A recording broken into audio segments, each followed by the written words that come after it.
It was like a whole new territory for me to explore as an actress. I absolutely loved the process, by the way. I've fallen in love with improv, but it's like I was around a lot of people who are like expert improvisers. It was just more intimidating than anything else. But I quickly like really got into it, and I'm like, oh, this is just so much fun. I'm going to have a hard time going back to a script now. I have to say, first of all, what a great shoot. Thank you for participating. Oh, I love doing that. It was amazing. It was brilliant. And I hadn't appreciated that you were a model in a previous world or life. Sort of. I mean, yeah, like I wasn't a very successful one. Did you enjoy working with Patrick? I know he felt like maybe I didn't make a full connection with her. She seems like so great, but I didn't feel like I made a full connection. Oh, he's so great. I really liked him. All I remember is just such a lovely guy that was talking to me about whiskey, which I very much appreciated. Oh my God. And actually talking about that, I noticed that I was watching something you did with Vogue, which I thought was such a cute little piece about a life in the day off, I think. Oh, yes, that's right. Yeah. And I was thinking that, and you actually said, and yeah, I like this room because I can often sit down and have a glass of whiskey. Is that just like your chill drink? Is that your drink that you're kind of your go-to? Yeah, it's one of, yeah. And I've started to really get into different whiskies, and I'm starting to learn more about the flavors and the different tasting notes, which has been really fun. That's something I've been doing over the lockdown, and then like buying more rare bottles and stuff like that. So that's been really fun to learn about. So look, I know that we've got to talk about your new movie. I'd like to kind of put that out there. I did just recently watch it. We did, great. Yeah. So please tell me a little bit about how it came to be, what attracted you towards it. So this one came along, I think it was in London at the time, and I started reading the script, and I think I got to the second action sequence in the movie, and I rang my agent and I was like, I really have to do this movie. I was really excited. I think it was just the way everything was written. It felt really original, inventive, and just creative. Like the imagery that the words were conjuring up was just amazing. And I thought, oh, this seems like it's going to be something a little bit different from what I've seen in the action space. So then I rang my agents, and then I got a meeting with the director, Navot, in London. And then we kind of sat down and talked about it. And as soon as I met him, I sort of knew he was going to make something really special with this film. I'd seen his previous film, so I knew he was really good. But this one, it felt like he was going to just do something exceptional. And so so that was probably the biggest selling point. And plus it was sort of fun for me to go from sort of action films, but more sci-fi, but then like graduate to just like a hardcore action film. Tell me if there was another kind of genre that you'd like to work in, what would it be outside of the action stuff and the kind of the space that you've worked in with Jumanji and mm-hmm. all of that kind of area of acting? I would say that one sort of like slightly unexplored territory for me so far is just a purely dramatic space. I mean, I have done that in small indies, but I would like to do that more, just because it feels like I've done a lot of the sort of sci-fi genre and a fair bit of comedy, but it would be nice to just flex the dramatic muscles, because that's sort of what I started off doing in Scotland, was like studying theatre, and it was more sort of dramatic stuff. Right. So it'd be cool to revisit that. And but I also love comedy so much. In fact, just as much. So some more comedy would be cool too. But tell us a little bit about some of the directing that you've done, because I know, because you're quite young. I mean, I don't mind saying that, because I feel old in comparison talking to yourself, Karen, but you definitely are spreading your wings and learning the entertainment space aggressively. Is that something that you're looking to explore? Are you excited about that? Or is that a new area? Oh, yeah.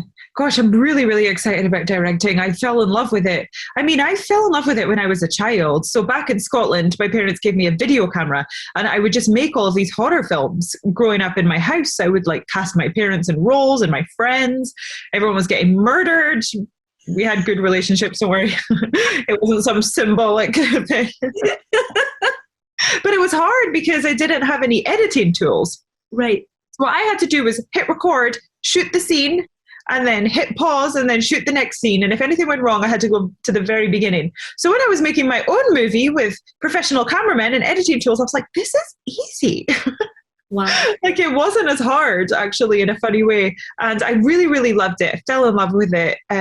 I just love the whole creative process. I love being in that position where you get to just choose what the vision is and have that control. Right. Not in a weird controlling way, but just in a, like, I love having a vision and then hiring people to help me execute it. And so, yeah, I'm definitely going to do another one, probably at some point soon. Hopefully. Oh, sounds like something's on the cards. And I wrote something over the course of lockdown, so hopefully we can get that made. I feel like I'm okay as a writer. It's definitely not like at the forefront of my talents. It's something that I do because I want to tell stories, but I don't think I'm very naturally talented at the writing part of it. But I'm better at the acting and the directing for sure, more with the visuals and stuff. So what I've done is I've worked with a writer this time around. Mm-hmm. And she has really brought that flair that I feel like I was lacking. But that's something I love too, is like, it's that thing of like hiring people to help you execute this thing. And so it's been extremely helpful with the writing. That's fantastic. And also you can never have, I guess, too much. I always say that it doesn't matter who you collaborate with or what you experience in life. It's what you have, what you take from that relationship, right? I mean, and what you learn how you grow. Whatever that is. Definitely. Yeah. Even if it's good or bad, I feel like you definitely grow from all of it. Right.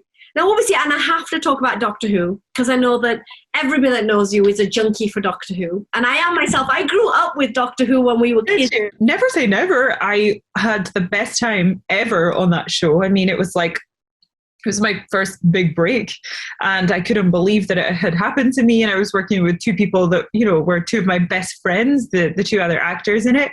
So, I mean, it was just such a special, special time for me. Right. It really was. And like, yeah, I remember it because I was so young, and it was one of the first jobs that I had gotten, and it felt such like a miracle or something. I felt like I'd been plucked from obscurity. I mean, I had. And so it was like, I can't believe this is happening to me. And I had just the time of my life. And so if they wanted me back for something, I would definitely jump back into the TARDIS for another adventure. Oh, that's fantastic. That's good to know. So, but just, I'd like to ask a little bit, I'd like to shift gears a tiny bit. We've all come out of this strange COVID situation, election year in the US, which you are probably aware of, and also with Boris. I mean, Boris is no big deal out there either. And then obviously with the Brexit taking place, I mean, how do you feel about how the youth are affecting the political decisions in the world today? It definitely feels like the youth I think that social media is playing a huge part in just information getting spread.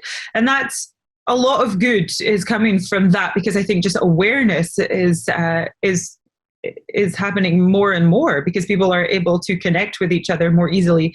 It also means that some fake news gets spread as well, but there's always a downside to these types of things. But so personally, I think it's really great that the youth are getting, a lot more information than we, I mean, am I even part of the youth anymore? I don't know. But, I think it's a really good thing. And I think that the youth are starting to come at certain subject matters from a different perspective, especially with the environment and things like that. And it's, I think it's really cool to see. I think it's really great when people question things in the way that they've been done for a long time. I think it's probably long overdue.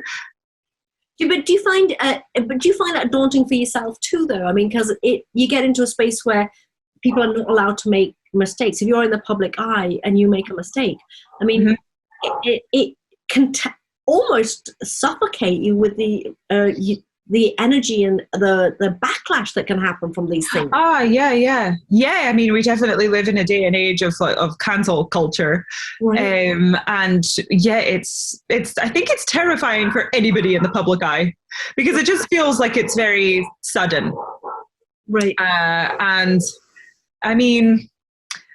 Yeah, I don't know. It's one of those things where it's like good and bad. Like good things come out of it where like people are being held accountable that maybe weren't held accountable before. Right. But then other people are maybe, being affected by this in a way that's maybe slightly unfair, and maybe there isn't quite enough room yet for people to redeem themselves. So I think we need to maybe like, it's really great that this has happened in a lot of ways, but we also need to leave room for people to realize what they've done and better themselves. Right. Absolutely. Were you part of the elections in either of the countries? No, I've become all immune because I haven't lived in Scotland for long enough. Oh, wow. Okay. Yeah. So you missed a whole Brexit thing, and then you came into the US. And are you a citizen? Are you No, I'm not. Oh. So I'm just sort of like this nomad that floats around. Is that on the list? Is that something that you're hoping to achieve, or? Oh, I haven't even thought about it. Really? Oh, wow. Of citizenship. No, I don't know. I do find myself floating around a lot, and every time I go to a country, I want to move there, and it's like happened in every country that I've gone to. So I don't know where I'm going to end up. A part of me wants to just end up in like a cottage in Scotland or something, maybe. Oh, my, that's plausible, but. And that's tradition talking, because you can have the best of both worlds, right? That's like the space of escape. Yeah, and maybe after, like, I don't know, I guess if we're talking dream world, New York and a cottage in Scotland.